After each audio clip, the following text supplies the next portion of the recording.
आजकल हर दूसरा बंदा टेस्टोस्टेरोन बूस्टर यूज कर रहा है। जिम में, ऑनलाइन एड्स में, रील्स में, हर जगह एक ही promise: more muscle, more strength, better performance. लेकिन सवाल ये है, क्या ये बूस्टर्स सच में काम करते हैं या सिर्फ मार्केटिंग का गेम है? आज इस वीडियो में हम फुल ट्रुथ बात करेंगे। टेस्टोस्टेरोन एक नेचुरल हार्मोन है जो बॉडी खुद बनाती है। ये muscle growth, strength, confidence, energy और सेक्सुअल हेल्थ में इंपॉर्टेंट रोल प्ले करता है। लेकिन जब स्लीप खराब हो, डाइट सही ना हो, स्ट्रेस ज़्यादा हो, तो टेस्टोस्टेरोन नेचुरली डाउन होने लगता है।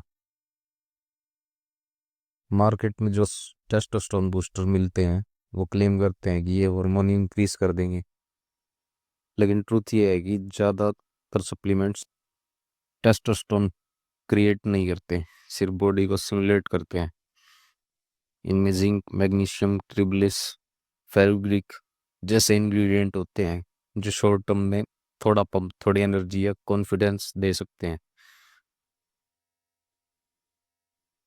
जब आप डेली इन सप्लीमेंट्स पे डिपेंड हो जाते हो, बॉडी सोचती है और मन बाहर से आ रहा है, मुझे काम नहीं करना, और धीरे धीरे नेचुरल टेस्टोस्टेरोन प्रोडक्शन स्लो हो जाता है।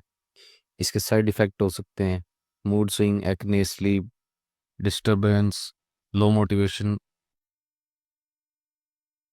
काफ़ी लोग टेस्टोस्टेरोन बूस्टर सिर्फ सेक्सुअल परफॉर्मेंस के लिए लेते हैं, लेकिन रियलिटी ये है कि परफॉर्मेंस सिर्फ हार्मोन से नहीं आती। स्लीप, मेंटल स्ट्रेस, कॉन्फिडेंस और लाइफस्टाइल, ये सब इक्वली इम्पोर्टेंट फैक्टर हैं।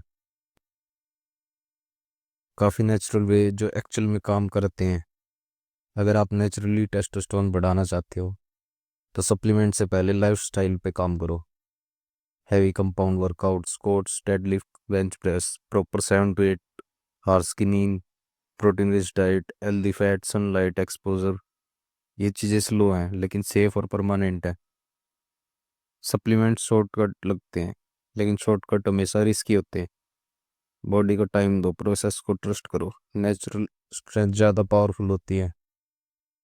अगर आप टेस्टोस्टेरोन बूस्टर लेने का सोच रहे हो तो ये वीडियो आपके लिए बहुत इंपॉर्टेंट है, क्योंकि आज मैं आपको बताऊंगा कौन से इंग्रेडिएंट आपको बिल्कुल अवॉइड करने चाहिए, जो दिखने में नेचुरल लगते हैं लेकिन लॉन्ग टर्म में आपके हार्मोन्स को नुकसान पहुंचा सकते हैं।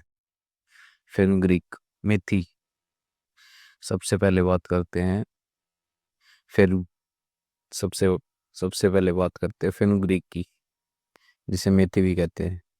काफ़ी टेस्टोस्टेरोन बूस्टर में ये होती है और क्लेम किया जाता है कि ये डीएसटी ब्लॉक करता है और टेस्टोस्टेरोन को बढ़ाता है।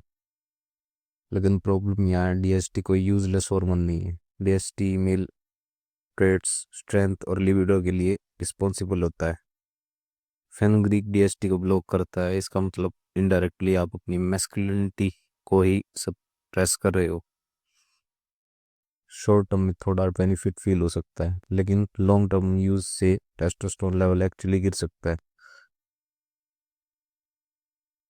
ये भी एक स्ट्रॉन्ग डीएसटी ब्लॉकर है और काफ़ी हेयर लॉस प्रोडक्ट्स में यूज होता है।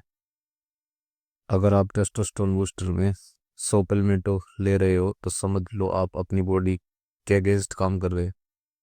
डीएसटी ब्लॉक करना लिबिडो लो, एनर्जी लो, मोटिवेशन लो। इसलिए टेस्टोस्टेरोन बूस्टर में सोपेलमेटो को बिल्कुल अवॉइड करो। अब बात करते हैं ट्रेवुलिस, जो शायद सबसे ज़्यादा पॉपुलर इंग्रेडिएंट है। इसका यूज़ सेंचुरी से ट्रेडिशनल मेडिसिन में होता आ रहा है, लेकिन मॉडर्न साइंस इसके क्लेम को सपोर्ट ही नहीं करता। रिसर्च के हिसाब से ट्रिबुलिस टेस्टोस्टेरोन इंक्रीज नहीं करता है।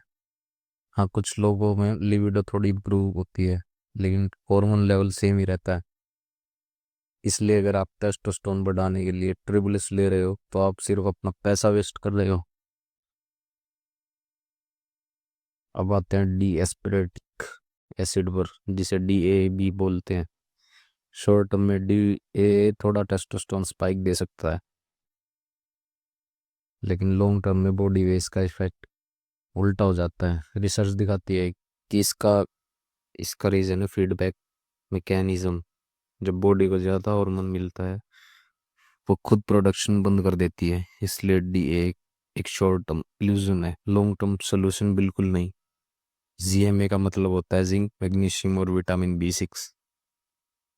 लोग सोचते हैं कि जीएमए लेने से टेस्टोस्टेरोन बढ़ेगा, लेकिन सच ये है, अगर आपको जिंक या मैग्नीशियम डेफिशिएंसी है तभी जीएमए हेल्प करेगा। अगर डेफिशिएंसी नहीं है तो जीएमए से कोई मैजिक नहीं होने वाला। ओवरडोज लेने से स्लीप इशू, डाइजेशन प्रॉब्लम्स और मिनरल इम्बैलेंस हो सकता है। तो कंक्लूजन ये है, मार्केट में जो टेस्टोस्टेरोन बूस्टर मिलते हैं उनमें ज़्यादातर इंग्रेडिएंट यूजलेस होते हैं। ये लॉन्ग टर्म में हार्मफुल। नेचुरल टेस्टोस्टेरोन बूस्टर का कोई शॉर्टकट नहीं होता। Heavy workout, proper sleep, stress control, healthy fat, sunlight और पेशेंस, ये सब चीज़ें ही रियल सोल्यूशन है। बॉडी को रिस्पेक्ट करो, मार्केटिंग के झूठे प्रोमिसेस से बचो। अगर वीडियो इंफॉर्मेटिव लगी हो तो लाइक करो, शेयर करो और चैनल को सब्सक्राइब करो। कमेंट में बताओ क्या आपने कभी टेस्टोस्टेरोन बूस्टर यूज़ किया है।